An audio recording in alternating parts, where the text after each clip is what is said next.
Estamos de volta com o fechamento do mercado do boi gordo, para falar também evolução que tem sido negativa, é lógico, a gente fala evolução, mas é a pressão, na verdade, sobre o mercado do boi gordo e sobre o bezerro com indicadores CPE, tanto no estado de São Paulo quanto no estado de Mato Grosso do Sul.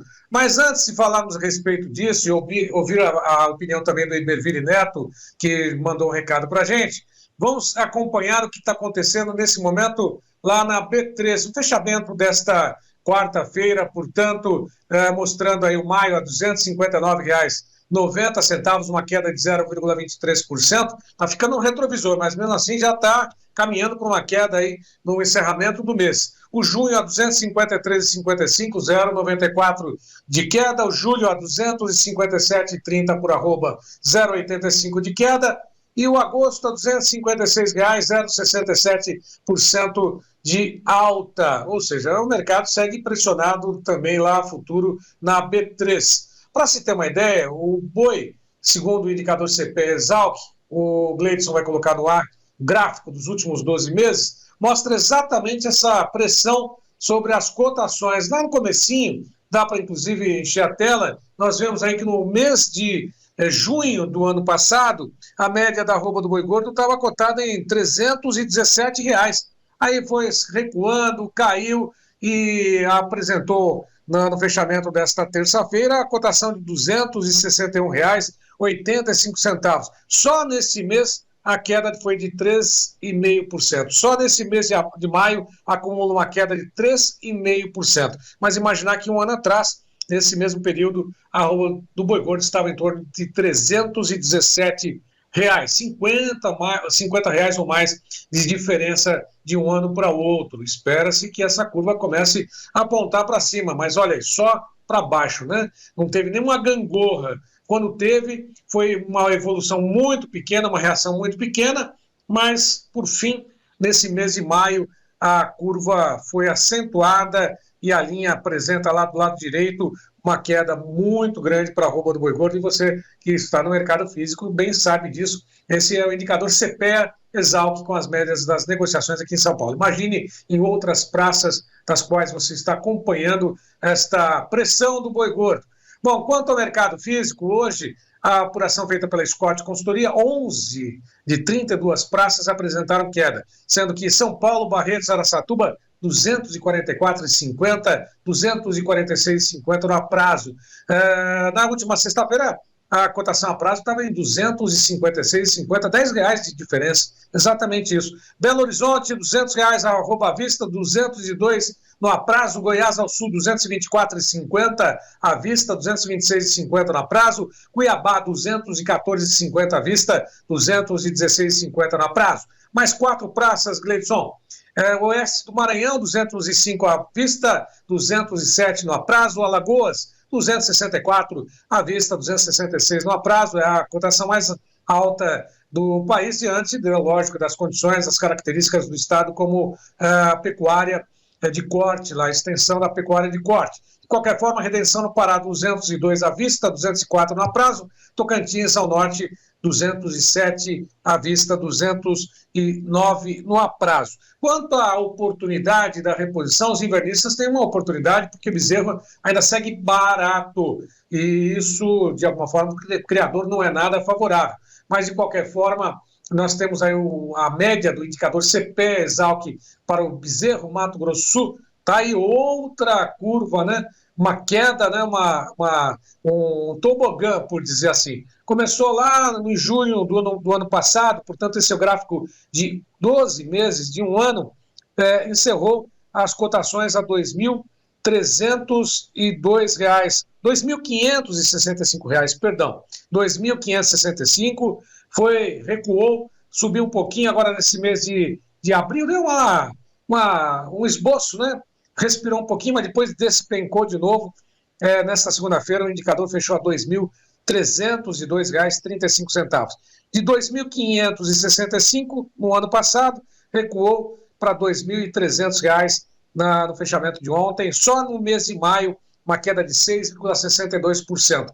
Portanto, só observando esse gráfico, a gente tem uma ideia da queda, a pressão sobre o bezerro, a reposição segue barata, o criador não tem sido beneficiado dessa forma, e lá na frente, certamente, essa curva vai ter que subir, porque com a escassez de bezerro, com a escassez de fêmeas que foram levadas para o gancho, esse mercado deve apresentar uma evolução de preços. Isso para quem vai acompanhar e colocar tudo na ponta do lápis, fazer um planejamento bem fechadinho para esse sentido. Bom, falado isso, vamos às informações do Iberville Neto sobre o mercado que vem aí pela frente. Iberville, boa tarde para você. Olá, Braga, olá a todos. Braga, a nossa expectativa é de que o mercado ainda tenha oferta para chegar nas próximas semanas, ao longo de maio, começo de junho, aí a gente deve ter uma oferta ainda incomodando. Eu estive recentemente em Rondônia, Mato Grosso do Sul, e aí em Rondônia a gente já observa uma queda da qualidade de pastagem, das pastagens já há algumas semanas. Agora, quando a gente fala de Mato Grosso do Sul, eh, nas regiões, pelo menos nas quais a gente passou, a situação das pastagens permite ainda uma manutenção desse gado. Está começando a secar, sim, mas as chuvas foram muito interessantes ao longo dessa primeira metade de 2023, praticamente. Então, isso inclusive desestimulou um pouco até a entrada de gado em confinamento por parte de alguns produtores. E outro ponto também, claro, que quando a gente fala de gado de confinamento, a gente está pensando também nos preços futuros. Então, os preços futuros se somando a esses custos de produção que até 2 meses atrás eles vinham também incomodando com o preço do milho. O milho cedeu muito nesses 2 últimos meses, então isso, beneficia a relação de troca, mas antes, no começo aí de 2023, a gente não estava com custo de produção dos mais, confortáveis. Então, eh, o cenário de confinamento para esse segundo semestre, ele tende a sentir isso. E quando a gente fala de um confinamento talvez mais tímido, isso acaba, sendo positivo pensando na precificação do boi gordo. Então, acaba gerando uma situação, positiva para quem confinou, para quem pretende confinar, embora a gente tenha todo o cenário de dúvidas quanto à economia doméstica, exportações, que a gente tem que acompanhar, são positivas as expectativas, mas a gente tem que acompanhar, e do lado da oferta, uma oferta que deve ser maior que a do ano passado, inclusive nos dados parciais do primeiro trimestre, isso já se confirma. Então o que que eu quero dizer? Eu quero dizer que talvez esses preços futuros, é o que a gente até já falou algumas vezes aqui nas últimas semanas, esses preços futuros possam, eh, estar pessimistas. Claro que com essas altas desses últimos dias a gente já tem que ponderar isso também, mas quando a gente fala de preços observados aí há 2 semanas atrás, por exemplo, eles muito provavelmente estavam pessimistas. E por que que eu estou dizendo isso? Não é para falar que agora que o mercado subiu a gente tinha dito isso, de forma alguma, mas é no sentido de que esses preços, relativamente negativos ou negativos, não tem muito como dizer isso também, frente a uma média histórica, eles acabam desestimulando o confinamento, tá. Então acaba afetando negativamente quem vai colocar gado, no coxo. E isso, por sua vez, acaba impactando positivamente a precificação do segundo semestre, tá. Então, inclusive o IMEA liberou um relatório semana passada com uma projeção aí de queda da ordem de 9% na comparação com o relatório divulgado na mesma época do ano passado. Então isso vai colaborando com a expectativa de um mercado um pouco mais positivo na segunda metade do ano, tá. Não estamos falando de mercado explodindo, não estamos falando de mercado, eh, ganhando muita força, porque a gente tem todos esses poréns relacionados à oferta e relacionados ao consumo doméstico. Mas, isso vai essa menor oferta de gado confinado na segunda metade do ano pode colaborar, menor ou expectativas pelo menos atualmente, pode colaborar com um cenário de preços um pouco mais positivo. Quando a gente pega essa curva de preços, futuros, considerando preços de 2, 3 dias atrás, né, antes dessa puxada e mesmo depois dessa alta, a gente ainda não está falando de preços historicamente altos.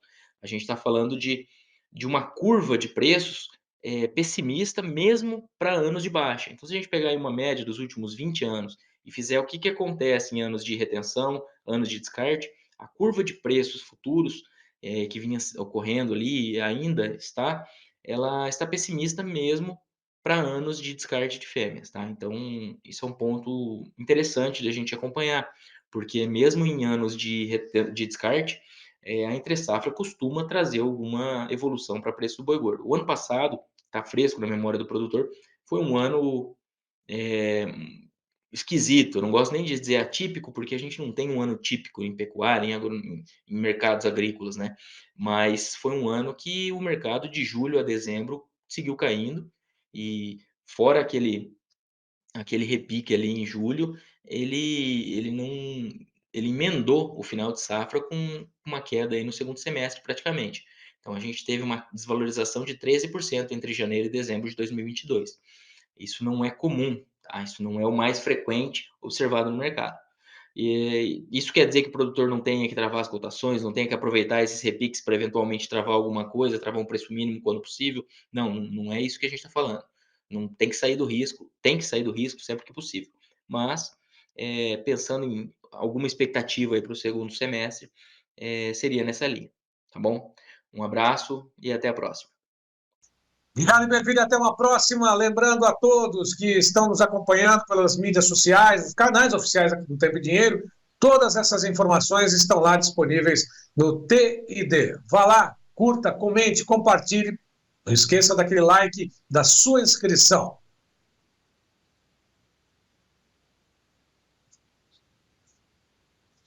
Agora, fechamento do mercado com a soja de milho, Brandalize. Já passo na sequência. Agora, só enxetela da soja Chicago e milho Chicago também. Soja, Chicago, B3, milho B3. Isso, por favor.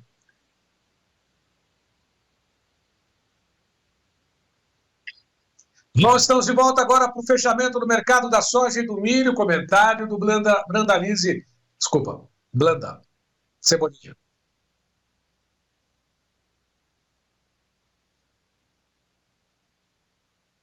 Lá estamos de volta com o fechamento no mercado da soja e milho, com o comentário do Brandalize sobre a evolução dos preços, das cotações, a pressão, esse vai e vem do mercado, mostrando que a pressão continua sobre a soja e, é lógico, os produtores estão colocando tudo na ponta do lápis e atentos a todas essas informações. Primeiro, vamos a Chicago, as cotações no mercado internacional, só o vencimento mais curto, o julho a 13 dólares 24,25, esboçou uma reação, 1,75 de alta, agosto a 12 dólares 58 centos por bushel, recuou 0,75 centos por bushel, setembro a 11 dólares 95, 3,25 de queda, novembro 11 dólares 84,50, 3,25 de queda. Setembro e novembro, safra americana abaixo dos 12 dólares por bushel. Na P3, soja com cotações a saca em dólares. O julho, que é o vencimento que seguiu em alta na Bolsa de Chicago,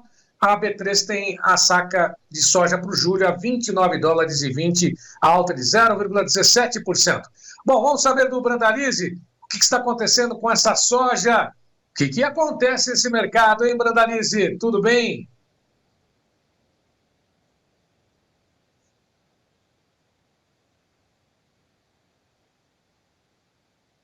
Branda, vamos lá para o mercado do milho, vamos a Chicago. Negociações nesse momento com o milho. Aliás, o fechamento de hoje, todas as posições em alta, vencimento mais curto em Chicago, acima de 2 dígitos, julho a 5 dólares 87,75, 10,25 de alta, setembro a 5 dólares e 14, subiu 2 centos por bushel, dezembro 5 dólares 19,25, 2,5 de alta, março 5 dólares 28,50, 2,25 de alta. Esse é o milho na base da Bolsa de Chicago. E milho base Campinas, sacas em reais. Ontem foi favorável, hoje recua em todos os vencimentos. Julho a R$ 55,00, 78 centavos. Milho base Campinas cai 0,41 para o julho. R$ 58,81 vale a saca para setembro. R$ 61,60 vale a saca para novembro na B3. E janeiro a 64,41, alta de 1,02%. Milho com negociações mistas, só o vencimento mais longo apresentando variação positiva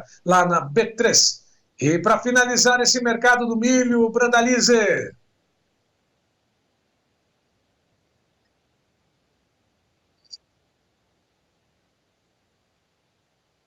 Valeu, Brandalize, bom trabalho para você. Amanhã a gente se fala na primeira edição do Tempo e Dinheiro. Aliás, com o João Batista Oliveira, a partir das 12 horas, 30 minutos. E é o convite que eu deixo a todos para que nos acompanhem, prestigiem os canais oficiais do Tempo e Dinheiro, lá no YouTube, no Instagram, no Facebook, no Twitch, no TikTok, no site oficial do Tempo e Dinheiro, a programação ao vivo também na TV Climatempo, TV Milagro e todos os canais oficiais do Tempo e Dinheiro, além do site irmão Notícias Agrícolas. Tempo e Dinheiro.